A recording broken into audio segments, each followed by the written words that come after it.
Reverendo Padre, queridos amigos, en septiembre de 1945, y no crean que me equivoco de cena o de ocasión, sé que estamos en la cena de Cristo Rey y voy a hablar sobre Cristo Rey, pero en septiembre de 1945 el Japón se rindió a los Estados Unidos de América y sus aliados, y con ello terminó la Segunda Guerra Mundial. Creo que se me oye, pero bueno, sí.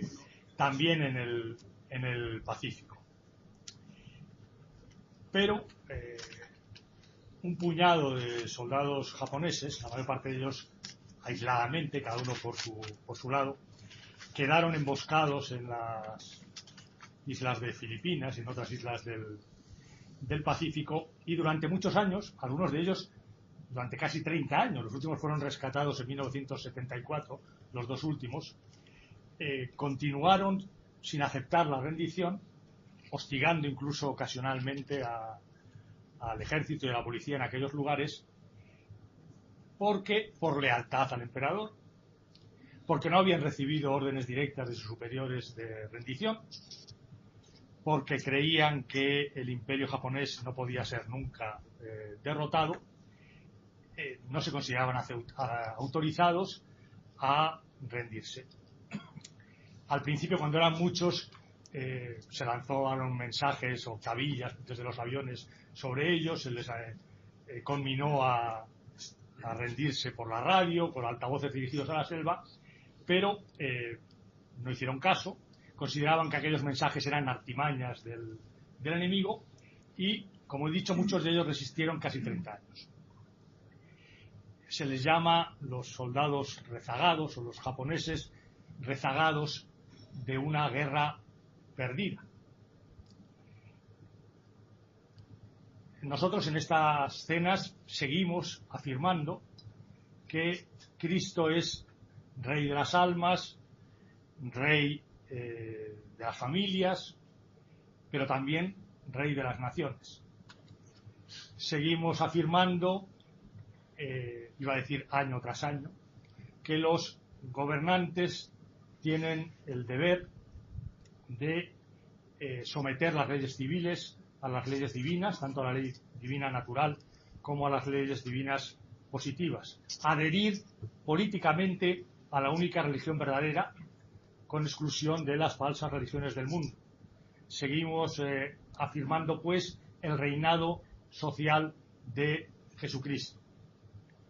Y lo hacemos, como se ha recordado ya antes, tanto por Elena como por Alfredo, porque en 1925 el Papa Pío XI instituyó la fiesta de Cristo Rey, no para introducir en la Iglesia una nueva doctrina, sino precisamente, como se dice en la encíclica Quas Primas, porque era particularmente oportuno, necesario hacerlo en aquel momento contra la amenaza victoriosa de lo que en la encíclica se llama la peste del laicismo. Y si era entonces, en 1925, particularmente oportuno, justo y necesario, ¿qué decir hoy? La peste del laicismo, que se define precisamente en esa encíclica, no son necesarias las sutilezas a las que hoy estamos acostumbrados sobre las distinciones entre laicismo, secularismo, laicidad positiva. La encíclica es muy clara cuando define lo que es el laicismo. El laicismo, se dice en la encíclica de las Primas, consiste en poner a la única religión verdadera al mismo nivel que las demás religiones, en expulsar a Jesucristo de las leyes y de los tribunales. Pues por recordar esta doctrina, la doctrina del reinado social de Jesucristo, muchos, los que todavía saben de qué hablamos y nos entienden, porque muchos otros, por desgracia, ya ni siquiera entienden de qué hablamos, nos pueden considerar soldados rezagados de una guerra perdida, 30, 40 o 50 años después, y mirarnos con la admiración o compasión que se tiene por los combatientes de causas perdidas. no es solo que algunos nos puedan mirar así, sino que, por desgracia, también con frecuencia nosotros mismos sucumbimos a la tentación de vernos como soldados rezagados de una causa perdida.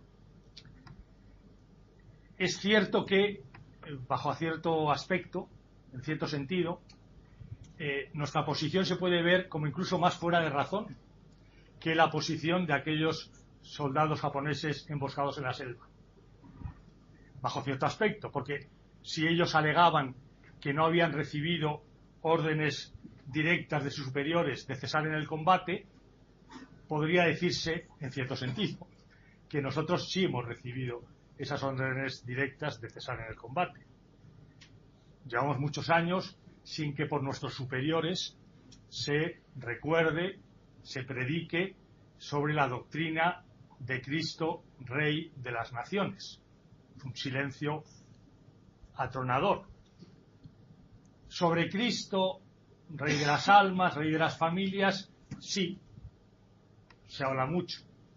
Mucho sobre las familias, como si sobre los hombros exclusivos de las familias, modestas familias, muchas veces heroicas familias, fuera justo hacer descansar de manera casi exclusiva la transmisión social de la fe y de las costumbres cristianas. No solo sin la ayuda de las leyes civiles y del poder político, sino contra el influjo nefasto de las leyes civiles y del poder político. Del universo también se nos predica sobre Cristo, Rey del universo, en la nueva fiesta del nuevo Cristo Rey, al final del nuevo año litúrgico, en la nueva misa, asociándola así al final de los tiempos, como si, recuerdo, en una ocasión, en una de estas cenas, hace ya bastantes años, nuestro querido Manuel de Santa Cruz, precisamente, decía que a Jesucristo, dicho sea con todo respeto y sin ninguna irreverencia, se le había dado una patada hacia arriba, hacia el universo, con el viejo adagio eclesiástico promoveatur ut amoveatur, promover a alguien a un cargo o oficio superior para quitárselo de en medio. Y no es solo incluso que la verdad católica del reinado social de Jesucristo se haya dejado de predicar, es que incluso se predica como verdad católica el error opuesto, que es el laicismo. Esto es, la separación entre la Iglesia y el Estado, la neutralidad religiosa del Estado, entendidas no como una desgracia de estos tiempos que nos toque sufrir o conllevar pacientemente, sino como un ideal cristiano, como una verdad católica. En ese sentido, en ese doble sentido, podría decirse que nosotros sí que hemos recibido de nuestros superiores directos una orden de rendición. Pero no, porque nosotros sabemos que, como creían equivocadamente los japoneses, aquellos soldados, pero nosotros lo creemos con verdad, esas supuestas órdenes de los superiores son engaños del enemigo, son añagazas, no como los mensajes que ellos recibían y que respondían a una verdadera derrota. Porque esos soldados japoneses rezagados estaban equivocados en otro sentido. Ellos creían que el imperio japonés no podía ser nunca derrotado. Pero las naciones, los reinos, las civilizaciones de este mundo suben, decaen, son derrotadas, finalmente desaparecen. Como escribió Paul Valéry, nosotras civilizaciones sabemos ahora que somos mortales con la misma fragilidad que la vida humana, los reinos humanos. Pero nosotros, en cambio, servimos a un rey que no muere, a un rey que ha triunfado ya y no puede ser derrotado. Como se cuenta que exclamó el santo duque de Gandía, San Francisco de Borja, ante el cadáver de la hermosa Isabel de Portugal: nunca más servir a señor que se me pueda morir. Pues bien, nuestro señor, nuestro rey, no puede morir. Ha triunfado ya. Tenemos certeza absoluta. Por lo tanto, no nos corresponde a nosotros mitigar, rebajar, aguar los derechos de Cristo como Rey, que los tiene por naturaleza y por conquista, como Creador y como Redentor. No nos toca aguar y mitigar esos derechos para hacerlos compatibles con lo poco que nuestros contemporáneos, los oídos de nuestros contemporáneos pueden tolerar, con lo poco que nuestro tiempo todavía puede sufrir. Nos toca, en cambio, seguir afirmando esos derechos, que no prescriben nunca, y seguir haciendo en su santo servicio todo lo que está en nuestra mano. Sobre todo, en primer lugar, con la necesaria constitución y defensa de pequeños bastiones de vida cristiana en el seno hostil de nuestras sociedades. Pero también con incursiones a partir de esos bastiones en campo abierto, porque estas últimas, las incursiones, son igualmente necesarias que el mantenimiento de esos pequeños bastiones. Normalmente, en otra ocasión, otro año, yo habría terminado más o menos estas pocas palabras aquí. Pero, igual que Alfredo ha hecho ya antes referencia con mucho acierto, no me parece que este año ello sea posible, sin hacer alguna referencia a los hechos tan graves que se están produciendo en España. Para otras naciones, la unidad política en la religión católica, bajo el reinado de Cristo Rey, puede ser una perfección, una corona. Para España no. Para España la unidad católica es su origen, su fundamento, su misión, su alma. Precisamente por eso, como un cuerpo del cual se ha separado su alma, que ha perdido su alma hace ya muchas décadas, España hace tiempo que es un cuerpo en descomposición, en corrupción cada vez más avanzada, con seguridad y con un renovado impulso diabólico desde que en 1978 se produjo la apostasía constitucional, la apostasía solemne por la que España, que salvo paréntesis irrelevantes, había mantenido con decaimientos, con imperfecciones, pero sin renuncia completa, la profesión política de la fe católica, renunció de manera solemne a esa verdad. Ante nuestros ojos vemos hoy el resultado. Como decía, la descomposición avanzada de ese cadáver, con muchos catalanes que odian a España y muchos españoles de otras tierras de nuestra patria común que odian a esos catalanes. Pero la comparación entre las naciones y los hombres que he hecho, y que muchos otros han hecho antes que yo, siendo una comparación interesante, útil, iluminadora, como todas las comparaciones, es imperfecta, tiene sus límites, no es una identidad completa. Entre los hombres, el cuerpo separado del alma es un cadáver que, en el orden natural de las cosas, nada ni nadie puede ya volver a la vida. Solo Dios por un milagro. Pero las naciones, las personas morales, podemos hacer esta analogía del cuerpo y el alma, pero no son realidades idénticas a la sustancia humana. Las naciones, y en caso particular España, pueden volver a la vida, no solo como por milagro, sino también en el orden natural de las cosas, por la cooperación ordinaria de los hombres, de nosotros, con la providencia divina.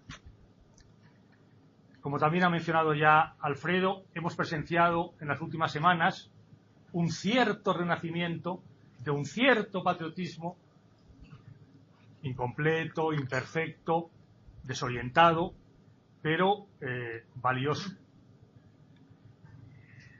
Yo estuve en Barcelona el domingo 8 de octubre en la gran manifestación de aquel día y les puedo asegurar que no oí ningún grito en absoluto de ¡viva la ley! Ni ¡viva el Estado de Derecho! Ninguno en absoluto. Me recordaba a un viejo combatiente de nuestra cruzada, profesor de historia, que en los años 60 o 70 ya del pasado siglo, con su facultad dominada por el marxismo, cuando se le decía que la guerra del 36 había sido una guerra de clases, una guerra del pueblo contra el ejército al servicio del capitalismo, contestaba que era verdad, que lo recordaba perfectamente, que él cuando saltaban de las trincheras para acometer al enemigo, lo hacían al grito de ¡viva el Banco Hispanoamericano! ¡Viva los Altos Hornos de Vizcaya! Pues tampoco en Barcelona oí ningún grito de ¡viva la ley! Ni de ¡viva el Estado de Derecho! La gente gritaba ¡viva España! ¡Viva Cataluña! Pues pudiera ser, ¿por qué no? ¿Por qué renunciar a esa esperanza humana de que, igual que esta crisis nacional ha dado lugar a esta cierta reacción de un cierto patriotismo y el grito de ¡viva España!, que estaba ausente de nuestras calles desde hace décadas, ha vuelto a la boca de la multitud? Otra crisis, en otras circunstancias, por otras razones, pudiera volver a poner en la boca de la multitud el grito verdaderamente salvador de ¡viva Cristo Rey! De nosotros depende porque, como mencionaba, a diferencia del hombre cadáver, las naciones sí pueden renacer en el orden natural de las cosas. De nosotros depende porque, como decía Santa Juana de Arco, los hombres combaten, pero solo Dios da la victoria. Muchas gracias.